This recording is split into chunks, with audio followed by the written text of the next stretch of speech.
Queridos amigos, sejam todos bem-vindos a mais um encontro virtual para compartilharmos o Evangelho de Jesus. Hoje daremos continuidade ao estudo do capítulo 7 do Evangelho segundo o Espiritismo, intitulado Bem-aventurados os pobres de espírito. Mas antes, e como já é de praxe, vamos fazer uma prece que nos ajudará a nos apaciguarmos, a preparar a nossa mente, abrir o nosso coração para recebermos mais uma lição do nosso querido Mestre Jesus. Mestre, obrigado pela oportunidade que nos dás de estarmos aqui, reunidos em seu nome, para recebermos mais uma valiosa lição que certamente será fundamental para o nosso andar, para o nosso dia a dia. Mestre, abre o nosso coração, ajuda a nossa capacidade intelectual para entender esses princípios, incorporá-los e, principalmente, poder colocá-los em prática. Obrigado, Mestre. Obrigado, Pai.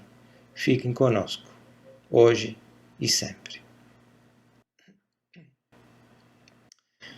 O capítulo 5 do livro de Mateus descreve a primeira parte do Sermão do Monte, também conhecido como Bem-aventuranças, conforme aparece no livro de Lucas. E a primeira bem-aventurança enunciada por Jesus no monte é: Bem-aventurados os pobres de espírito, porque deles é o reino dos céus. Nas preleções da semana passada, nós iniciamos o estudo do capítulo 7 do Evangelho segundo o Espiritismo, cujo título é precisamente Bem-aventurados os pobres de espírito. E nós aprendemos que com a expressão pobres de espírito, Jesus não se referia a homens de inteligência limitada, de pouca cultura ou à pobreza material, a falta de posses ou a situação econômica desfavorável. Jesus se referia, sim, aos humildes, aos simples, aos que são como crianças, aqueles que não têm orgulho nem outros vícios morais derivados do orgulho, aqueles que reconhecem a sua própria pequenez perante o próximo e perante Deus, aqueles que reconhecem a grandeza e a perfeição do nosso Pai e que, portanto, trabalham e se esforçam no cumprimento das suas leis. Na resposta à questão 759 do Livro dos Espíritos, o Espírito de Verdade nos diz que orgulho e vaidade são as duas chagas da humanidade. E nesta mesma linha, Leon Denis escreveu no seu livro Depois da Morte: de todos os males, o orgulho é o mais temível, pois deixa em sua passagem o germe de quase todos os vícios. E acrescenta de forma figurada: ai de quem se deixou apanhar pelo orgulho. Melhor fora ter deixado arrancar do próprio peito o coração do que deixá-lo insinuar-se. A definição do orgulho que nós lemos no dicionário diz que o orgulho é um sentimento de dignidade pessoal, brio, altivez, conceito elevado ou exagerado de si próprio, amor próprio demasiado, soberba.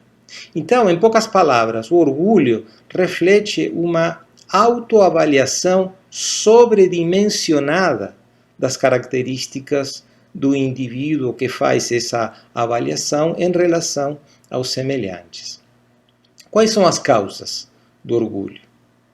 Várias podem ser as características sobre as quais o indivíduo se apoia para edificar o seu orgulho. Riqueza material, situação social, beleza física, habilidades artísticas, esportivas, etc. Aqueles aspectos ligados ao intelecto que fazem que o indivíduo tenha um conceito muito elevado da sua sabedoria, talvez seja a situação que mais dificulta a situação do indivíduo, principalmente perante o seu semelhante. E isto pode se manifestar de diversos modos. Por exemplo, o indivíduo orgulhoso dificilmente admite cometer erros. lhe é quase impossível pedir desculpa, já que entende que ele é quem está sempre certo. Não suporta pedir ajuda, já que isto seria um reconhecimento das suas limitações. Sempre precisa provar que está certo. Se o orgulho resulta ferido, isso lhe provoca uma intensa ferida e dor emocional. Não se arrepende de nada, sempre atribui a culpa aos outros e, consequentemente, se acha superior aos outros e, portanto, não sabe aceitar críticas. Na realidade, entendamos que existe uma clara contradição entre o orgulho e a verdadeira sabedoria. É do filósofo da antiga Grécia, o Sócrates, um verdadeiro sábio da antiguidade, a frase: só sei que nada sei. Com esta frase, Sócrates deixa claro que a verdadeira sabedoria é a divina, já que o homem sempre terá limitações impostas pela sua própria imperfeição, a qual lhe impede conhecer tudo sobre todas as coisas. E conceitos semelhantes nós encontramos no Antigo Testamento. No livro Provérbios, no capítulo 8, a sabedoria diz literalmente: detesto o orgulho e a soberba, o mau caminho e a boca falsa. No Evangelho de Mateus, no capítulo 11, versículo 25, nós lemos: naquele tempo, Jesus respondendo disse: eu te louvo, Pai, Senhor do céu e da terra, porque ocultaste essas coisas dos sábios e inteligentes e as revelaste aos simples e pequeninos. Vamos ler de novo. Eu te louvo, Pai, Senhor do céu e da terra, porque ocultaste essas coisas dos sábios e inteligentes e as revelaste aos simples e pequeninos. Por que será que Jesus louva a Deus por ele ter escondido os conhecimentos espirituais dos sábios e inteligentes e por tê-los revelados aos simples e pequeninos? Por que Jesus faria isso? O ponto é que, naquela época, a palavra sábio tinha uma conotação diferente, tinha a conotação de sabichão, aquele que alardeia sabedoria. Representava mais uma atitude ligada ao orgulho de se possuir um certo conhecimento intelectual, do que possuir verdadeiramente a sabedoria. De fato, a pedagogia nos ensina que nós só conseguimos adquirir conhecimento intelectual quando nos posicionamos com humildade perante a vida e as leis que a regem. Voltando ao exemplo de Sócrates, reconhecer que nada sabemos é um sinal de sabedoria, já que isto nos impulsionará a adquirir a informação intelectual que promoverá a nossa evolução. Mas lembremos que adquirir informação é apenas o primeiro passo. De nada adianta estudarmos os evangelhos se não aplicarmos esses valiosos ensinamentos para reavaliar a nossa visão sobre a vida e, a seguir, modificar o nosso comportamento. E para atingirmos esses objetivos, nós precisamos primeiramente cultivar dentro de nós a humildade e a fé em Deus, aquele que é o possuidor absoluto da verdadeira sabedoria. Ao contrário, os orgulhosos, cheios de saber sobre as coisas materiais, não têm acesso ao conhecimento das coisas espirituais, simplesmente porque não admitem a existência de uma realidade invisível aos seus olhos ou aos equipamentos de um laboratório. Ou mais simplesmente, que possa existir um ser superior ao homem. São aqueles aos quais Jesus chamou de coração petrificado, que tendo olhos não veem e possuindo ouvidos não escutam, né? Conforme nós lemos no capítulo 8 do livro de Marcos. Agora, então, ficam claras as palavras de Jesus quanto às revelações das coisas de Deus para os humildes, para os simples e pequeninos que se inclinam perante o Pai. Mas aqui surge uma pergunta: por que Deus não abre a mente e o coração desses irmãos orgulhosos para revelar-lhes também as verdades espirituais e assim convencê-los da existência de uma realidade maior fora da matéria? De fato, muitos incrédulos questionam que se essa realidade realmente existisse, os espíritos deveriam se esforçar mais para convencê-los, talvez cogitando que assim Deus ficaria muito feliz provando-lhes a sua existência. Novamente e claramente, enxergamos aqui uma postura orgulhosa nessa proposição.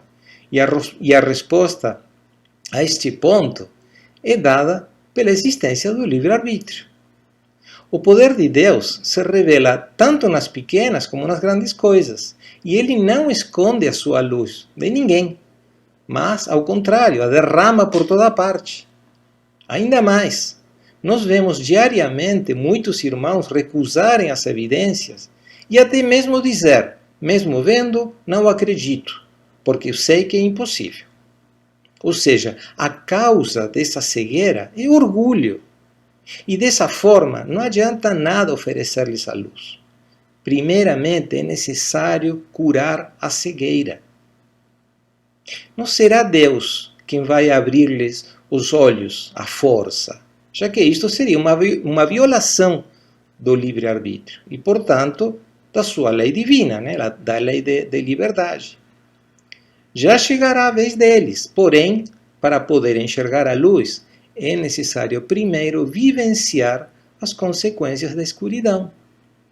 O espírito precisa amadurecer para compreender as verdades, e o coração precisa se prontificar para senti-las. Deus, como o verdadeiro Pai amoroso que Ele é, não abandona nenhum dos seus filhos.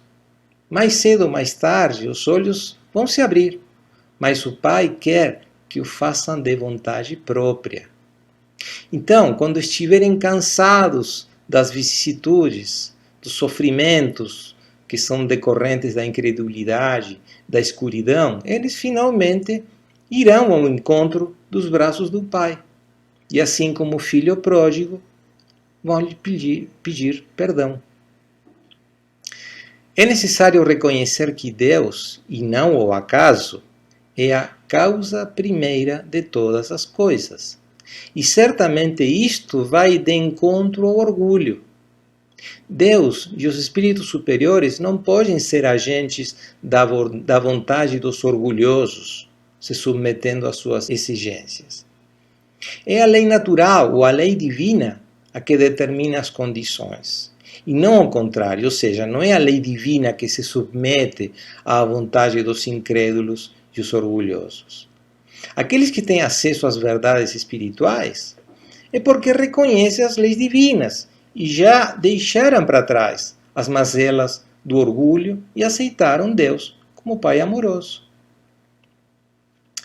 Neste capítulo 7 do Evangelho segundo o Espiritismo, nós lemos a mensagem recebida na cidade de Marmande, na França, em 1862, de autoria do espírito Adolfo, que quando encarnado fora bispo de Alger, o qual reforça as considerações sobre o orgulho nas suas diversas manifestações, como sendo a fonte de todos os males, tanto individual para cada um dos homens, como global para toda a sociedade humana do planeta.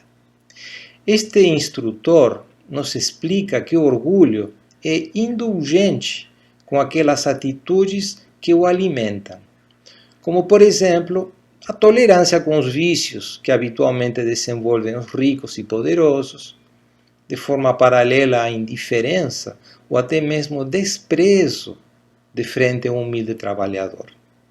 Ou seja, o orgulho fomenta atitudes que apontam a nos colocarmos por cima do próximo. Uma clara demonstração de egoísmo e falta de caridade para com os nossos irmãos. Este mensageiro ainda nos lembra que as vaidades e as grandezas de hoje são apenas válidas na nossa passageira existência no planeta, mas que são minúsculas de frente ao eterno caminho que nós temos ainda por percorrer. Jesus já disse: se alguém deseja ser o primeiro, que seja o último e o servidor de todos. Isto está no livro de Mateus, no capítulo 20. E nós todos deveremos nos ajustar a este mandamento de caridade e humildade para prosseguir no nosso caminho de evolução moral. Em resumo, o Espírito Adolfo nos lembra sobre as aflições a que o infeliz orgulho conduz e nos convida a tomar o princípio cristão de amor ao próximo como única norma de conduta capaz de destruí-lo.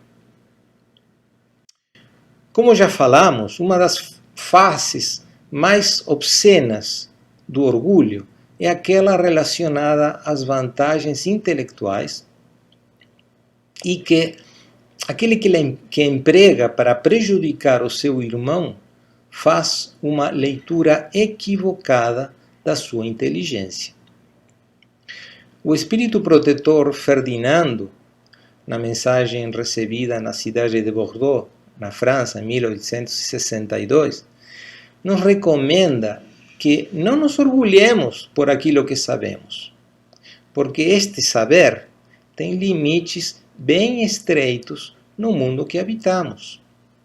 Nos esclarece que não há qualquer razão para alimentar a vaidade, mesmo que essa capacidade intelectual seja das maiores na Terra. Na obra de Deus, tudo tem um motivo, e tudo sempre aponta para a evolução espiritual, seja a individual ou a coletiva. Se Deus nos deu os meios e as oportunidades para desenvolvermos a nossa inteligência na Terra, é precisamente para que esta seja aplicada em benefício do planeta e seus habitantes. Ou seja, é uma missão, não é um privilégio. A inteligência é uma ferramenta que deve ser bem usada, assim como a enxada do agricultor deve servir para trabalhar a terra e não para agredir o irmão. Notemos que em ambos os casos, o mau uso da ferramenta, seja da enxada ou da inteligência, desqualifica a quem possui essa ferramenta e o obriga a render contas perante a justiça da sua atitude equivocada. De fato, aquele que se utiliza da sua inteligência para destruir ou colocar empecilhos no caminho evolutivo dos seus semelhantes, deverá reparar as consequências destes desvios perante a justiça divina, e no decorrer do tempo deverá rever e corrigir as suas atitudes, experimentando no seu íntimo as humilhações que tiver infligido, até ter reconhecido e aceitado plenamente os desígnios de Deus. Então, para finalizar o nosso estudo de hoje, eu gostaria de citar um trecho da mensagem Em torno da humildade, de autoria do Espírito Emmanuel, psicografada pelo médium Chico Xavier e que faz parte do livro Encontro Marcado, que diz assim: cultivemos a humildade, aprendendo a valorizar o esforço de nossos irmãos. Saibamos reconhecer conscientemente que todos somos necessitados uns dos outros para atingir o alvo a que nos propomos nas trilhas da evolução, mantendo-nos eficientes e tranquilos nas obrigações a que fomos chamados, sem fugir às responsabilidades que nos competem, sob a falsa ideia de que somos mais virtuosos que os outros e sem invadir a seara de nossos companheiros com o vão pretexto de sermos enciclopédicos.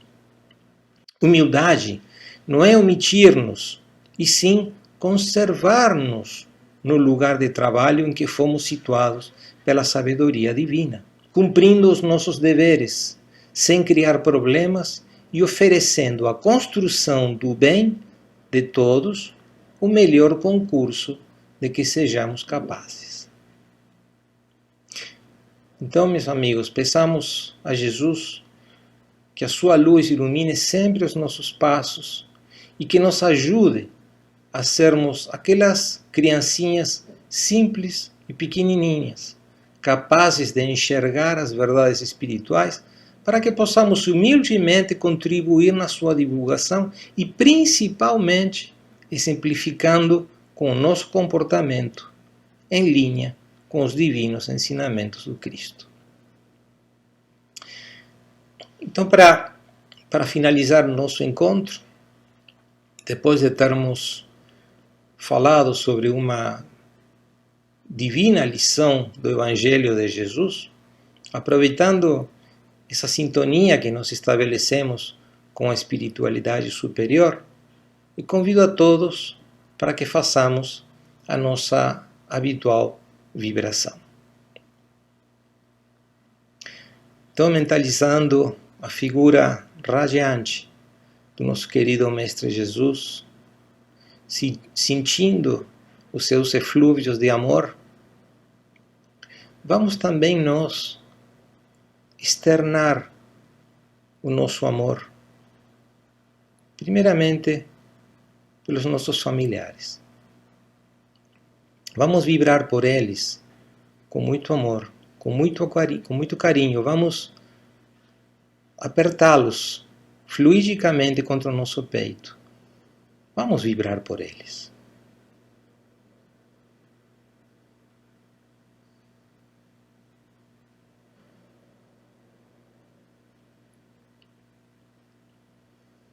E agora vamos pensar naquela pessoa ou aquelas pessoas que nós sabemos que estão sofrendo, que nós sabemos que estão passando por aflições e que estão necessitando de alguém que os acompanhe nessa luta, que está necessitando de uma força, que está necessitando de consolação, que ajude a diminuir as aflições. Vamos vibrar por esses seres com muito carinho.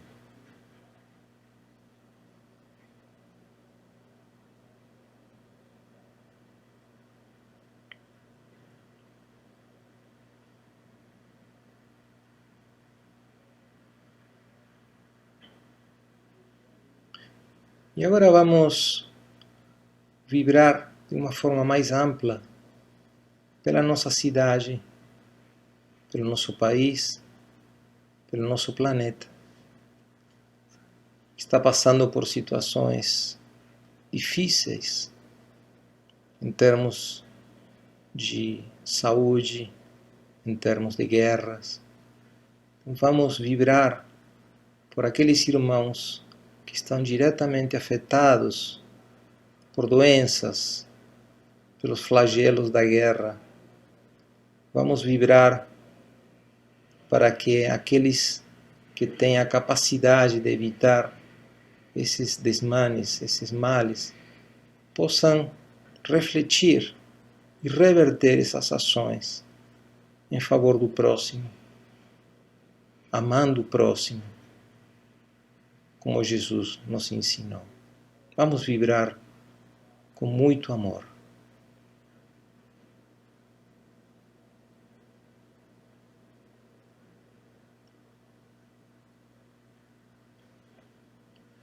Pai, obrigado mais uma vez pela oportunidade de estarmos aqui, absorvendo a Sua palavra, absorvendo os ensinamentos do nosso irmão maior, Jesus. Pai, que esses ensinamentos calem fundo no nosso coração e que sejam o primeiro passo para modificar o nosso comportamento, visando o nosso progresso espiritual e o do nosso próximo. Pai, irmão Jesus, amigos espirituais, fiquem conosco, hoje e sempre. Então, amigos, sendo só por hoje, agradeço a atenção de todos e despeço desejando a todos vocês muita saúde, fé e paz no Cristo. E até o nosso próximo encontro.